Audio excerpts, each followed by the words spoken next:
Thank you for joining us for our Week 2 playoff special of the 2025 Pickerington North Football Show. We'd like to kick off this week's show thanking our sponsors. First off, Cardo's Pizza and Tavern, for each week hosting our weekly show, located here at 7897 Refugee Road in the Kroger Shopping Center, right across the street from Pickerington North. Cardo's is the perfect place to take your family for a Friday night pizza night or before any North sporting event. So come over here and visit Keith and the gang at Cardo's Pizza. Secondly, the American Legion Post 283, proud supporters of the North football program. Third, Peterson Home Building LLC, your trusted partner for roof repair and restoration solutions in Central Ohio. Peterson's committed to delivering top quality craftsmanship and exceptional customer service to safeguard your most valuable home, your most valuable asset, your home. Contact Peterson Home Building at 614-549-9596. Then we'd like to welcome our newest sponsor, Game One Sports Apparel, your source for sports apparel and a proud supporter of Pickerington North and an apparel provider for the Panther football program. So we'll go ahead, we'll get into this week's show. So we'll recap Week 10. We took last week off with the bye week. So we'll recap the Panthers' Week 10 matchup. The Panthers entered Gahanna 2 Friday nights ago at 8-1, taking on 7-2 Gahanna, both undefeated in the OCC Ohio with the league title on the line for the third straight year. The Panthers came out like a rocket against Gahanna, taking a 7-0 lead in the first quarter on an 18-yard touchdown pass from senior Jared Mock to junior Kamani Johnson.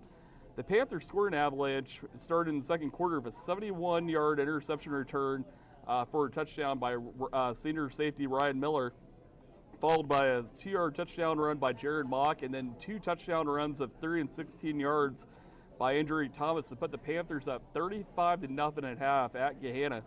The second half played under a running clock, saw the Panthers finish the job winning 35-0, and most importantly, claiming their first OCC Ohio title since 2020.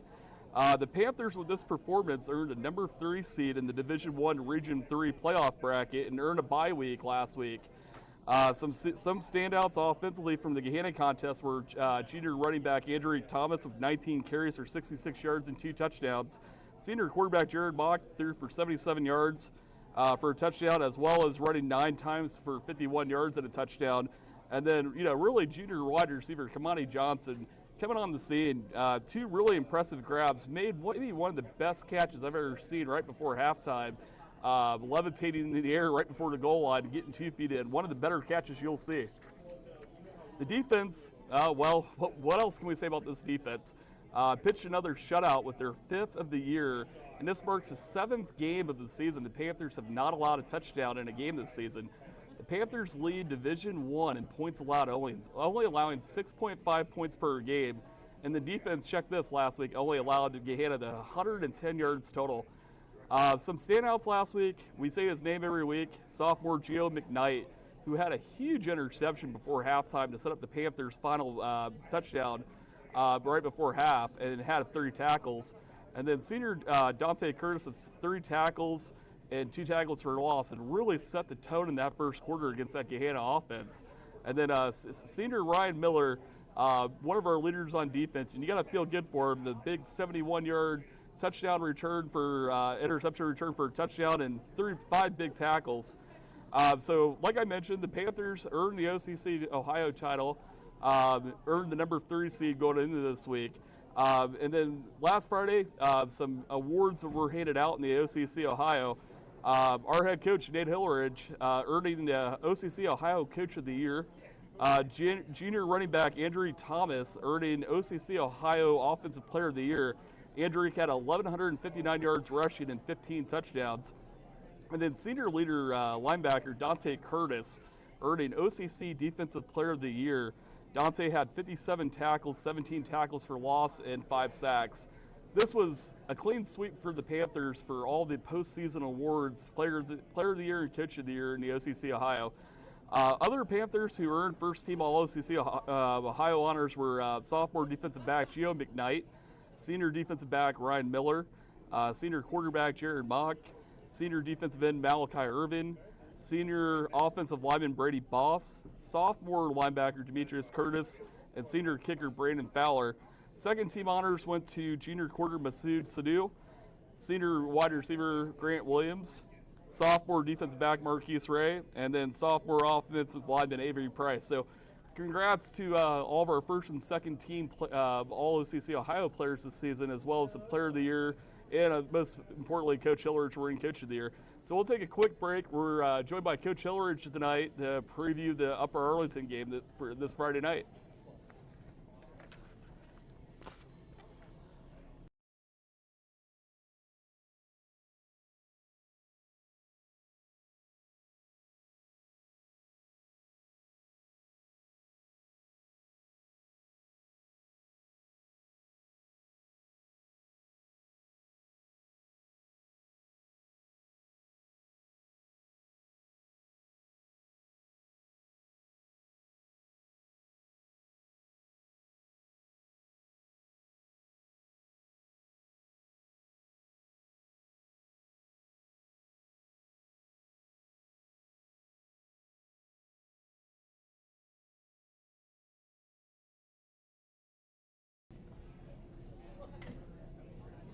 All right, well, tonight we're joined by the head coach of your Pickerington North Panthers, Nate Hillerich.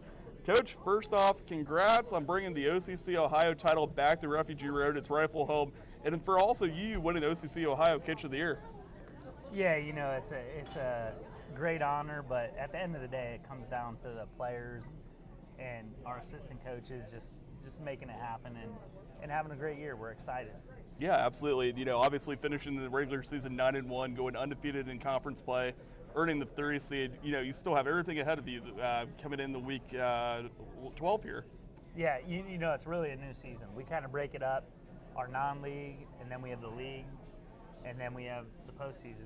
And really, we went through it today at our team meeting. Our goals, first goal, number 1, is beat our rival, and that's a non-league game. Got that done. Second goal win the OCC, got that done. The next goal is make it to the state Final Four and win the region. And you know, the first week we earned a bye, which is incredible. So we get to host Upper Arlington, which is a great football team. Absolutely. Great challenge to start it off. We're excited about it. I mean, definitely no slouch as a 6 seed. It's not your old school 2005 Region 3. I mean, anybody in this region can really cause you problems on a given night. So, all right, Coach. Well, let's talk about the performance the team put together against Gahanna a couple Friday nights ago. Really, you put all three phases, I felt like, for the, against a quality opponent, all three phases together in one game. And maybe playing your best half of football against a quality opponent in recent memory. Talk about, your performance a couple Friday nights ago. Yeah, I think the key is getting better every week. We've thought about it since week one, playing St. Ed's, and just finding a way. Our offensive line has grown so much. Our receivers, running backs, just everybody has grown. We had a lot of guys that didn't have a lot of experience, and to play our best football game, week 10, when you're playing for a championship, just so proud of our players.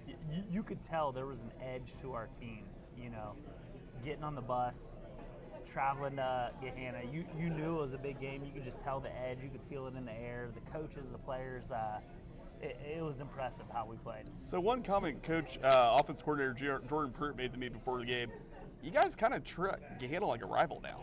Like we've always, focused on Pick Central and everything else. Treating Gahanna like a rival and actually shown it a couple Friday nights ago. Yeah, I think, it came to that. I've been here 9 years. First 5 years we beat Gahanna, and we were kind of all in the same league. Us, Gahanna, Pick Central. Struggled against Pick Central early, and we realized when we switched leagues, they made our game Gahanna, Pick North, week 10. We realized we went to Gahanna the first time they beat us, and their whole student section had Beat North, like rival shirts on, like that was. Like, we were like, man, they took it so much more serious than we did. We just thought it was another game. So we didn't make that mistake anymore. We understand that they have won the league the past couple of years. So we understood that, this game is a huge game and comes down to the league championship. So we love how it's set up now, and I'm just so happy with how our kids played that night. Well, and it's okay to have multiple rivals, and I think it's the biggest thing to understand. You look at the Big Ten and the SEC. They have some of these teams have 4 to 5 rivals. It's okay to have more than one rival. And I think at the end of the day, you think about Ohio State, and our goal is we know every night. When you start winning, and we've been winning consistently, you're going to get everybody's best. Absolutely. So it's not necessarily a rivalry game, but you're going to get everybody's best, and that's what we expect. And now it's playoff time, so it's win or go home, and all the great football. Well, I mean, at this point, there's no slouches left. I mean, everybody, there's a reason why you're in the last 8 in the region. So, one thing about the Gahanna game, how nice was it for you to see your seniors, one of the winningest classes in the history of North, come more wins, I think they will be the winningest class. Have a moment like that, getting to hold the OCC championship banner and getting to celebrate the student body and their families. I think the big thing was we honestly told them the week going into it, like, leave a legacy. How are you going to be remembered? Because, like you said, they've won a ton of football games. We beat Elder down in the pit. Yep. Beat Pine Richland, a team from Pittsburgh who won the state. So many good wins, but at the end of the day, they hadn't won the league. They hadn't won a championship. So it was nice to hang a banner at the school and kind of win something to be remembered. Yeah, absolutely. So, how, we talked about this a couple Friday nights ago. How important was it for the program to finally, I'm not saying it was a monkey in our back, but to finally win the league title and get the Gahanna monkey off your back? Yeah, it was good. I mean, we've had 2 huge battles the previous years. 2 years ago, the double overtime loss, and last year losing down at the end. So I think anything, you got to win those football games, and you're just proud of the seniors in that group to find a way to win, and I could tell, like, going to the game, like, our kids had a different edge to them that night. And you definitely saw a pregame on the field, during warm-ups. So, how important, coming off of a game like this, how important is it that, celebrate the Gahanna win, celebrate the league title, put it in the rearview mirror, and then keeping your kids focused, and especially knowing what's potentially on the other side, the next week's game, potentially Pick Central again, they play Groveport next week. How hard is it to keep the kids focused on the task at hand this week, celebrating the league title and then potentially a rematch of Central? Well, I think having a bye was nice. And it was interesting. We had an OCC meeting, voted on the Players of the Year, Coach of the Year, and all those things. And I talked to Bruce Ward, head coach at Gahanna, and I was telling him, that's an emotional game. It's a rivalry game, Week 10. It's for the league title. And I had told him, I was like, don't let Pick North beat Gahanna twice. And unfortunately, Gahanna lost to Groveport the next week. They got upset. And it's an emotional game. And I think it was a good thing for us to have a bye. Not from the aspect of getting upset the next week, but just to let our kids recover and get their bodies to recover. And we knew whoever won and whoever we had next, we were going to have our hands full. And Upper Arlington wins. That's who we have. We have no thoughts on who we play next. Our whole thing is Upper Arlington and what can we do to make sure we're ready to play this game. Yeah, absolutely. So, you did mention, the league meeting, voting on Player of the Year. It's kind of talk about that whole process. A lot of folks kind of feel like, how does that process work? So, maybe like very high level, how does that meeting go and how are the selections made? Yeah, and part of it is I talk to our staff. I say, who's the guy to put up to, you think about our defense. I think we have the best defense in the state, giving up six and a half points. 6.5 points. And you got a lot of players that could be deserving. You think of a Gio McKnight who's got the interceptions and touchdowns, and Demetrius Curtis who leads our team in tackles. And at the end of the day, it was Dante Curtis who wins it, who, really is kind of the head of the snake for us. Like, we move him around us so much. So, a lot of coaches put guys up, and the coaches vote on it. You talk about your guys and you express, what makes them be deserving. And I'm really proud of both our guys winning it this year, and Derek winning it as the running back was huge because, in years past we've had guys like Preston Bowman win the Offensive Player of the Year, and we didn't win the league. So for both guys, this is the first time, and since I can remember that one sweep. School, sweep it all. Both players and Coach of the Year, and like I said, me winning it, that's assistant coaches, the team, those guys, winning the league how we did, we earned it. So are you guys going to like a B-Dubs or Roosters to go vote on this? Yeah. Okay, so is that usually how it works? No, we host it at a school, and all those CC coaches are together. We have some big meetings. Okay. And, it's a great thing, the coaches to get together. Yeah, so, kind of reflect talk on about all the players. Yeah, talk about the season. Everybody. And I think our OCC Ohio division. We think about it. It's an impressive region. You think about New Albany, who didn't even make the playoffs. They beat Bradley this year, beat Berlin, but two teams that are still playing. Still playing. So our league has a ton of respect. Yeah, absolutely. So, you kind of touched on my next question. Andrew Eek winning Offensive Player of the Year. Two really big games this year. Obviously it was consistent, 15 touchdowns. Going over 200 yards in two big games this year. Talk about Andrew Eek's performance a little bit this year. Just consistent, really all year, and you think about those 200-yard games, and he had a few games where, even the Gahanna game, I think he had 60 or 80 yards in the first half. Well, he didn't play in the second half, but a couple series. So, he could have ran for a lot more yards. When you beat teams like we did a few games in the league, but his ability to make guys miss and kind of just put the team on his back, and really the crucial situations in the New Albany game when we needed him, and the Pick Central game, like he's deserving. Well, you mentioned preseason too. He stayed here. He stayed the course, waited his turn. Could have, you made the comment he could have started anywhere in Central Ohio.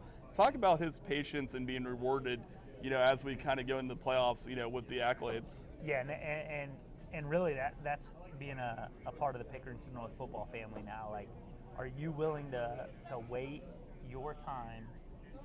We have a running back that's at Ohio State, a running back that's at OU, and you're a junior, and now it's your turn, and you're balling out. He's playing his best football.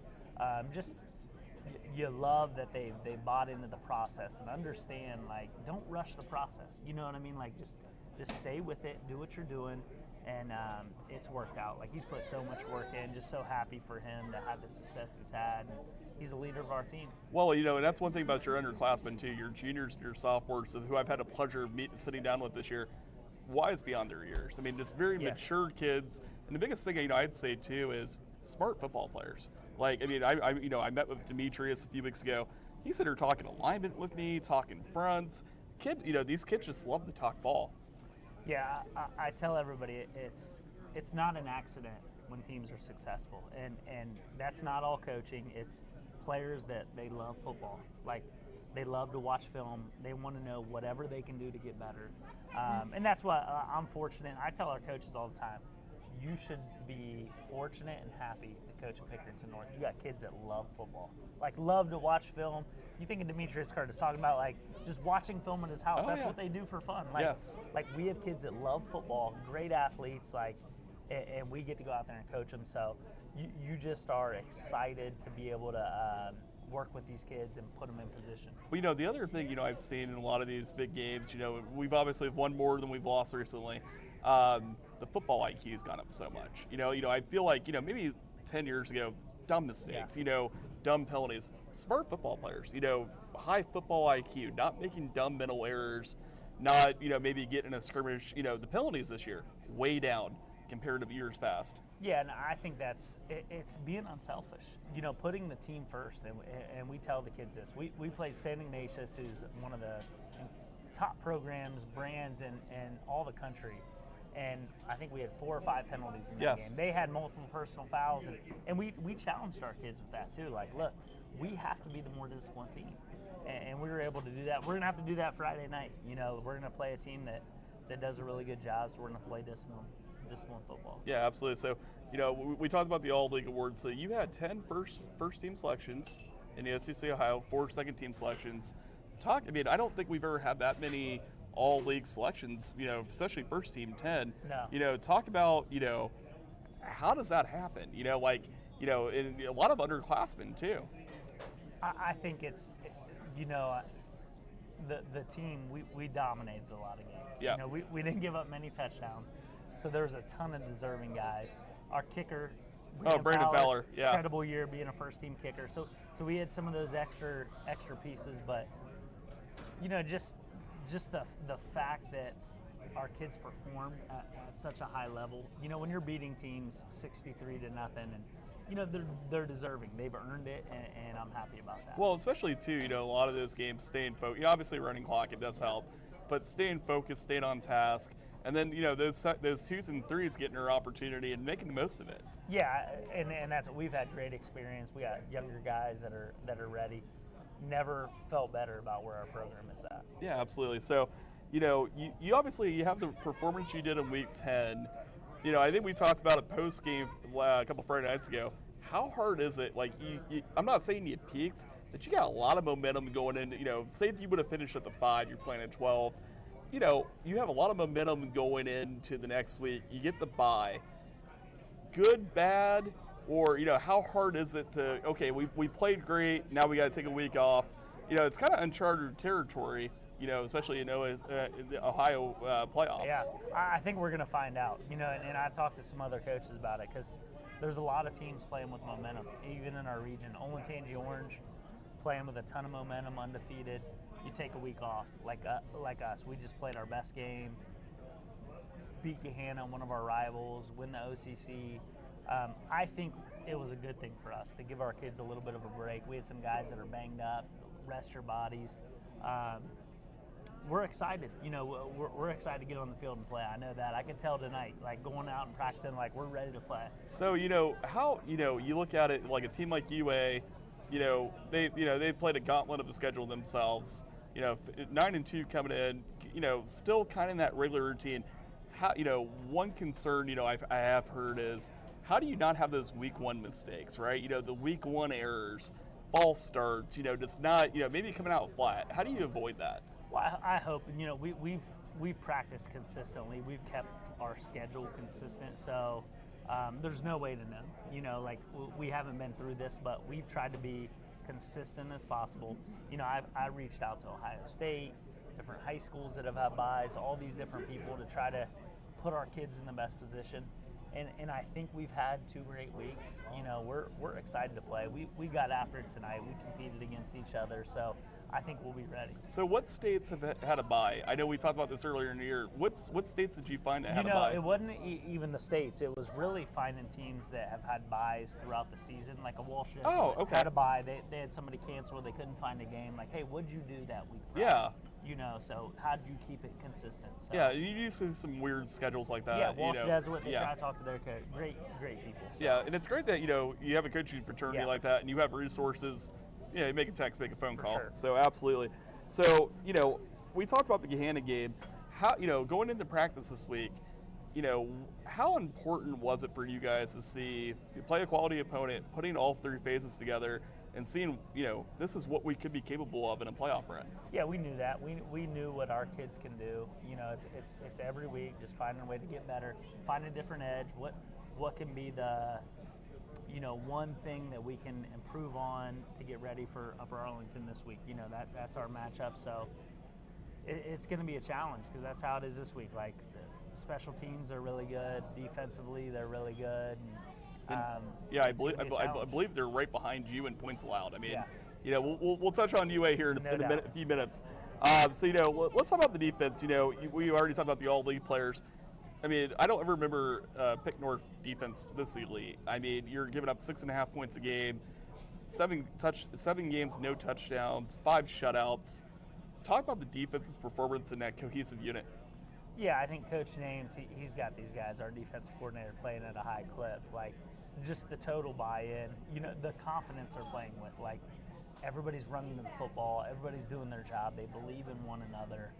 That's so much of it. I mean, obviously we got great players, but just the buy-in right now and the scheme we're putting out every week, just excited about how we're playing. Well, you're also, we've seen, different periods during different seasons.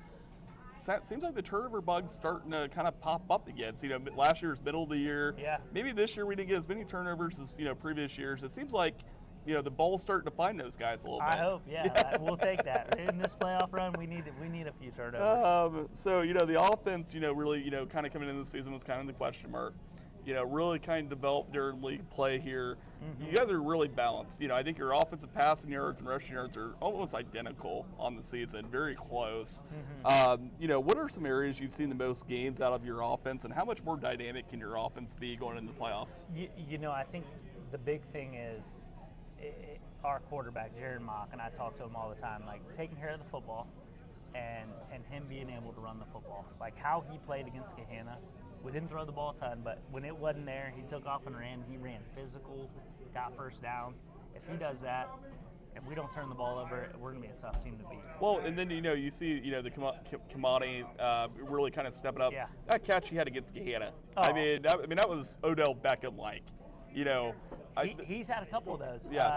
I think it was against San Ignatius. He had one that was out of bounds. That was an incredible catch. We really like where we're at. We've had some injuries, but we're playing really good football. And then, your offensive line, you replaced the whole offensive line last year. The Pick Central game was kind of their coming out party, but they've been consistent. Obviously Andrew Reeks had the big season he's had. Yeah. Jaren's ran a little bit more this season. Talk about the offensive line's development. According to what Matt Galvin tells me, you got a really great JV offensive line too, a bunch of sophomores. Oh, at every level. Like I say, our program's never been at a better place. Just really the development with Coach Perry, Coach Frederick, Coach Galvin, working with these guys. I mean, they just get better every week. And you got guys that are sophomores starting, juniors, no experience, and just found a way to get better every week. And they've been challenged.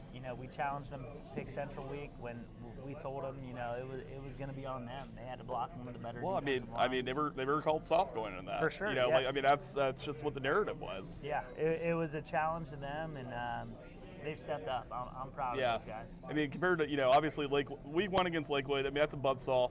Yeah. But I mean, you've seen that development week by week. Absolutely. So talk about how much your special teams can be an advantage going into the playoffs. Obviously Brandon Fowler, 50 and in, I've got confidence. Yeah. Obviously Nico's punting, night and day since week 1. Yeah, I think just the consistency. When you can count on your field goal team is incredible. So we love Brandon. Kickoff team has been lights out. We have a lot of starters, seniors and guys that just embrace their role, and it's on special team if it's running out for kickoffs or punt. And that's going to be the key. That's the hidden yardage that we're going to have to do a good job of to make sure we don't let a team sneak up and find ways to beat us. Speaking about special teams, maybe a player getting some opportunities, on the starting offense. Noah Dumas. I mean I call him Ronda Horizon every week. He had a really good Gehanna game too. He really seems like he's starting to come along. If he touches the ball, it's electric. Yes. He has been incredible, returning the football, and he keeps getting better receiver. So we're happy about how Noah's playing. Yeah, absolutely. So we already kind of touched on this, but talk about the bye. What has been the biggest challenge you've had with the bye so far? I think our kids are ready to play. And just making sure you give the kids enough rest. Not trying to prep too much for who you're playing the week in the bye week. Just fundamentals. Give them rest, and then let the game week kind of work out. So not knowing your opponent the next week, the bye week, how do you what do you work towards? Generally, you've got an opponent you're scheming for. Are you focusing on fundamentals? Maybe like tackling circuit. What do you focusing on? Fundamentals, blocking, tackling, like that, and that's what wins at the end of the day. So just making sure we're getting better at double teams on blocking, like working those fundamental drills that you're working in late July, early August. Sure. So, all right. So let's get into the playoffs. So, obviously the Division I Region 3 playoff bracket. There's 8 teams left. The left side of the bracket, we're going to call it the Olentangy Invitational. Yeah. Really weird how all that kind of laid crazy. out. And then obviously on our side, Pick Central, Groveport get at it this week. We get Upper Arlington on our side of the bracket. Talk about the depth of the Region 3. I think we talked about it preseason. It just seems like this region just gets deeper and deeper every year. Yeah, and I had an interview today with the Dispatch, an interview with Spectrum, and the same thing. Everybody talks about how loaded our region is, and I think you legitimately, every team that's left in the region has a chance to win it. And it's really good football in Ohio, really good coaches, really good players. You got to be ready to play. Yeah, absolutely. So depth of the Region 3 is like I just talked about, really grown over the last 5 years. It's just not Pick Central and Davidson anymore. There's a lot of other schools. Obviously, the inclusion of the Olentangies. Any of these teams, like we just talked about, can get to Mansfield and play St. Ed's. What do you attribute the growth of Division I football at the state level in Columbus, and seeing a team like Olentangy Liberty win a state title against Burke Hills last year? I think some of it's just population, right? Like, everybody's moving to Columbus. It's a place to be. It's where you want to live.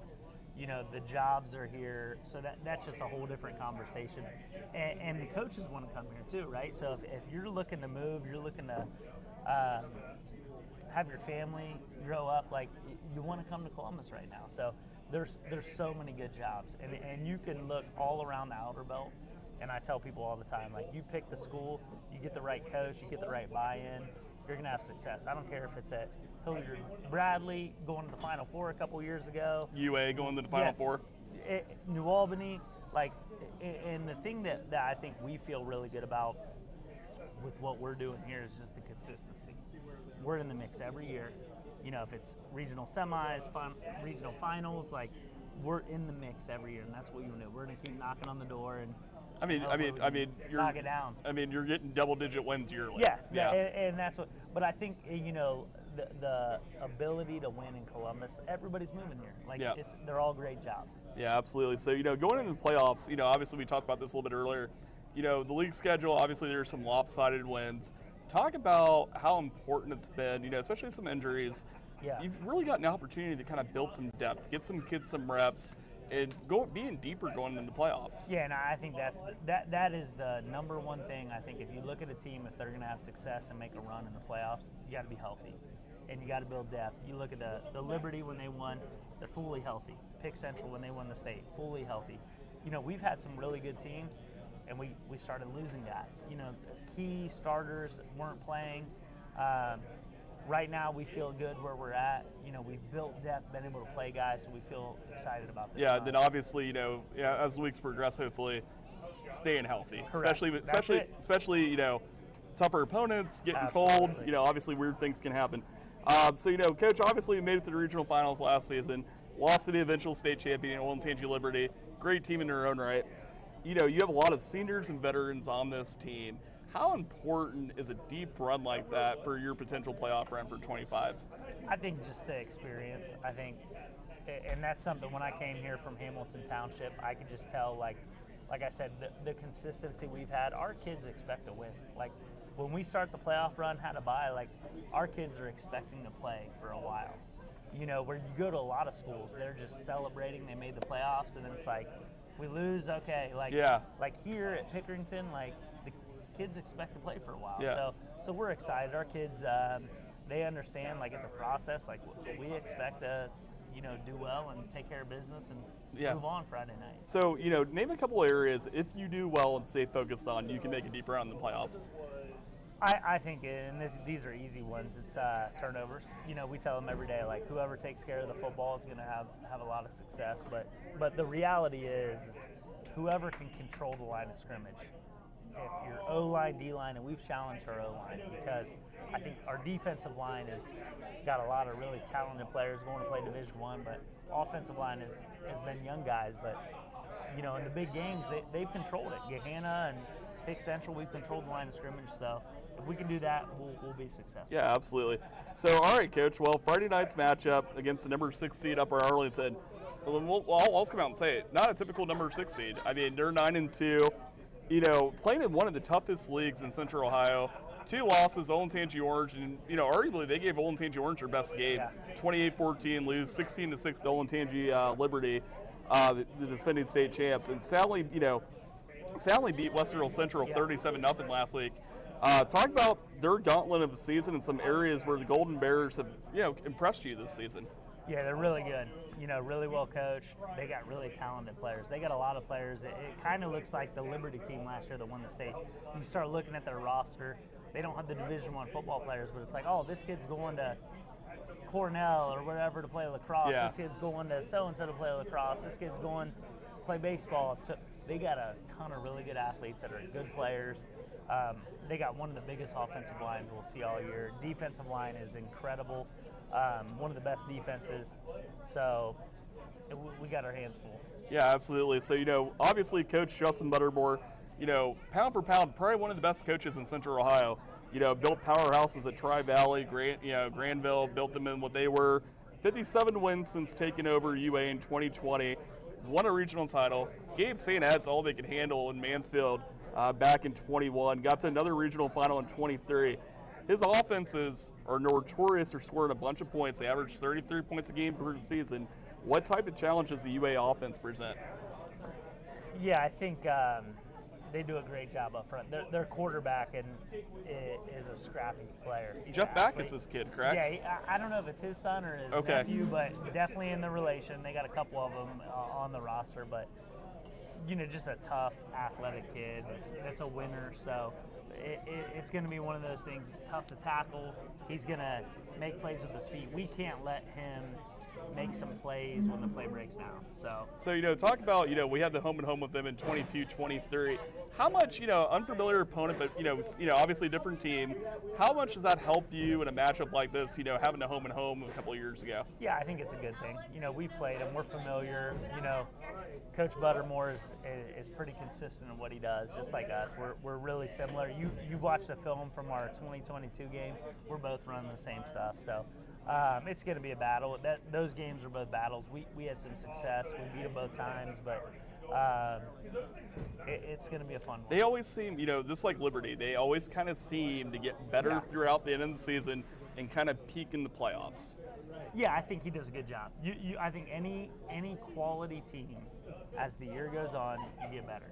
And I hope people say that about us. And as the year goes on, we hope to get better. That's what they do every year. So, typically with the UA, we kind of think of the flashy offense. Maybe they've always been thought of, maybe not being as physical.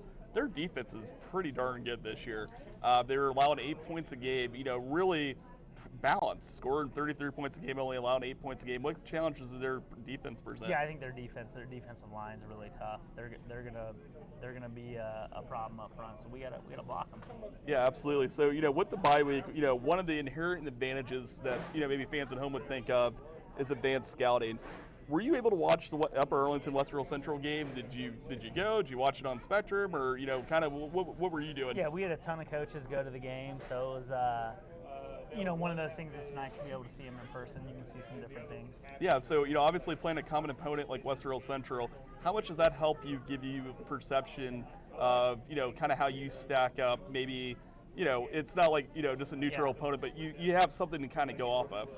We don't really do too much of that because the teams change so much. Sure. How they run plays, but definitely good to see them in person. Yeah. See how they do things. Absolutely. So, all right. So with the bye week, we obviously got to enjoy trick or treat. Took the kids out trick or treating. What were the kids dressed up as this year? Yeah, so my daughter was Taylor Swift. Okay. She couldn't wait to be that. That was fun.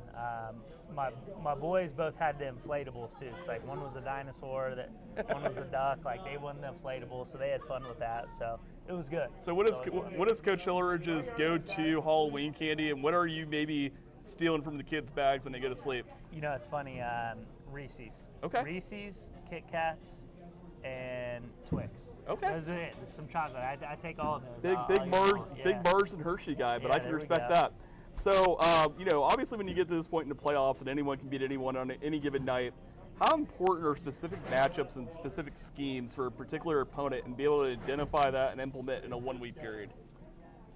Yeah, I think it's huge. I think everything's matchups in football. Like the matchups one team can be more successful because of how you match up and how you fit their scheme. And then, is your game plan. It's all about did you have the right game plan? If you're deciding you think you're going to blitz them or you're going to, however it's going to be. But I think that there's a lot of factors that go into that. Absolutely. So, all right. So I got to bring this up. Jack Sawyer's in Down from my whip to my diamonds, I'm in like Coach Tomlin made the comment, man, the sun's always shining on Jack Sawyer. He's a 5-star. Did you get to watch that live, or did you see the highlight, or what were your thoughts? Didn't see it live. Actually, it was funny. I was texting him today. I was like, man, I remember your interception from freshman year in high school. He intercepted Lancaster, took it to the house for a touchdown. Just really cool. Really happy for him. He has been incredible. You talk about somebody that really represents the school well. It's great. So, talk about some other alumni, obviously some college kids, your former alumni, maybe playing at the next level. Talk about some other kids. Yeah, we have so many kids going and doing well. From Angelo McCollum, who's in Illinois, is just killing it. Tonight, OU and Ohio play on Maction, and you got Eli Koppas playing, Aiden Anarino, and multiple Ohio Bobcats, Malik Ray at Miami. We got 6 players playing tonight, so it's just really cool to have all the alumni playing. It makes us proud as coaches. Yeah, battle of the bricks. So yeah. Heck of a rivalry.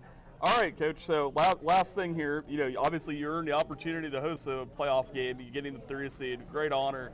What would be your message to Panther Nation Friday night, and how much of an impact can they play towards potentially getting you over the hump against Upper Arlington? Yeah, I think anything. It's just so special on Friday nights with the band, cheerleaders, just having everybody there. There's nothing like Friday nights in Pickerington. Yeah, and especially the cowbells, the Curtis, parents.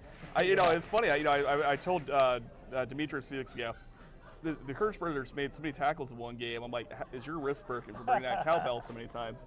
Yeah. All right, so we're going to go ahead. We'll wrap up tonight's show. I'd like to thank Cardo's Pizzeria and Tavern for hosting us, as always, tonight. To owner Keith and Jessica for taking care of our staff and student athletes throughout the season, as well as our head coach here in OCC Ohio Coach of the Year, Nate Hillerich.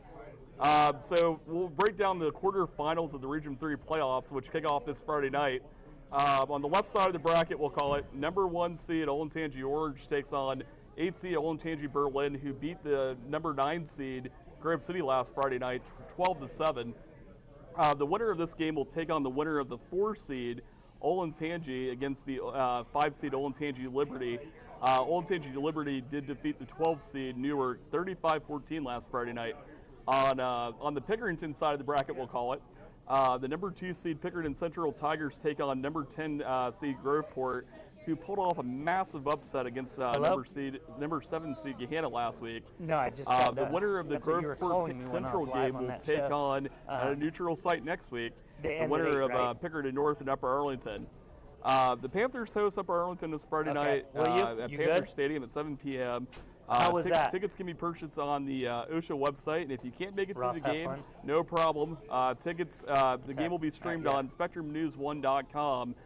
With this being the last home game of the season, and with a winner go home type of scenario, we really need all Okay. Panther Love you. Nation in the stadium Friday night, and to be loud and to help this team bring home a well-deserved playoff victory. Remember, and as always, most important, go North.